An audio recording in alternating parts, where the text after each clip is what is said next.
تاسو پوښتنه کړې ده چې د ژیړي کمول دا څنګه دي. محترمه ستاسو په جواب کې به ووایو چې د ژیړي کمول او د ژیړي خریل، د ژیړي شکول، د ژیړي په غاښو باندې پرې کول او د ژیړي کښل، دا هر څه چې دي دا یو حرام عمل دی، ناروا عمل دی.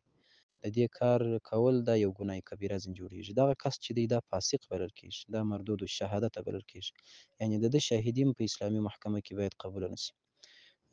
دا ځکه چې دا د رسول الله صلی الله علیه وسلم مبارک سنت دی، نو ډېر ټینګ سنت یې دی. حضرت رسول الله صلی الله علیه وسلم مبارک وایي تاسې برېتونه کوچني کړئ، ژیړې پرېږدئ.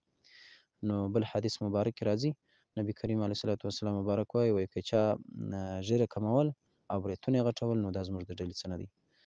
خو په هر تقدیر باندې دا یو ناروا عمل دی. اما یو د قبضې طریقه شته، هغه دا چې 3 قبضې وژیړي ته ایښودل کېږي.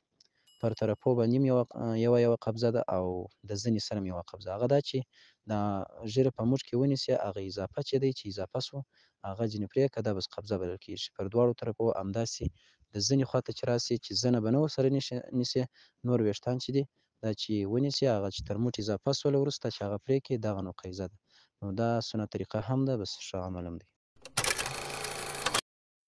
ملګرو په دې هیله چې ټول به روغ او جوړ اوسئ. تاسو هم کولی شئ چې خپلې دیني پوښتنې د ویډیو په کمنټ کې راولېږئ تر څو مفتي صاحب درته ځواب کړي. ملګرو زموږ دا پوسټونه تر نور ملګرو د ثواب په نیت شیر کوئ تر څو هر یو مسلمان د دې هر یو مسلې خبر او پوه شي. السلام علیکم.